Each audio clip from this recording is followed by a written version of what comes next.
असंही म्हणाले होते की एक स्लोगन होती, बाण हवा की खान. उद्धव ठाकरेंकडनं बाण निघून गेलाय आणि आता उरलाय फक्त खान. हे माझं वाक्य नसून राज ठाकरेजींचं वाक्य आहे. किंवा तुझ्या कुटुंबियांना महानगरपालिकेमध्ये जाण्याचं थांबव. किती भ्रष्टाचार हा महानगरपालिकेमध्ये केलेला आहे हे आम्ही तर बोलतोच आहे, पण राज ठाकरेजींनी अशा प्रकारच्या भावना व्यक्त केल्या होत्या. त्यामुळे आता मुंबई महानगरपालिकेचा भ्रष्टाचार संपला का त्यांच्या दृष्टिकोनातून, हा सुद्धा प्रश्न जो आहे तो या ठिकाणी निर्माण होतो. किंवा आता उद्धव ठाकरेजींचे येणाऱ्या काळामध्ये जर ते निवडून आले तर कुटुंबीय जे आहेत ते महानगरपालिकेत जाणार नाही का, ह्याचं आश्वासन, लेखी आश्वासन हे राज ठाकरेजींनी घेतलं आहे का. त्यामुळे अशाही प्रकारचा प्रश्न निर्माण होतो.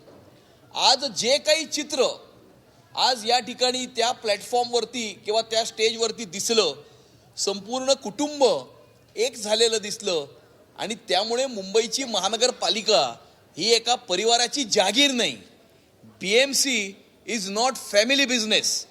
आणि त्यामुळे मुंबई महानगरपालिका ही मुंबईकरांची आहे. मुंबई महानगरपालिका ही मुंबईमध्ये राहणाऱ्या मराठी माणसाची आहे.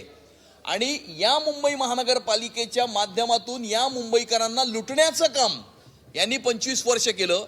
मुंबईचा कोपरानकोपरा विकून खाल्ला, मुंबईकरांच्या खिशावरती डल्ला मारला. आणि या देशातला सगळ्यात मोठा भ्रष्टाचार, 3 लाख कोटीचा भ्रष्टाचार मुंबईच्या महानगरपालिकेमध्ये बसून यांनी केला. आणि आज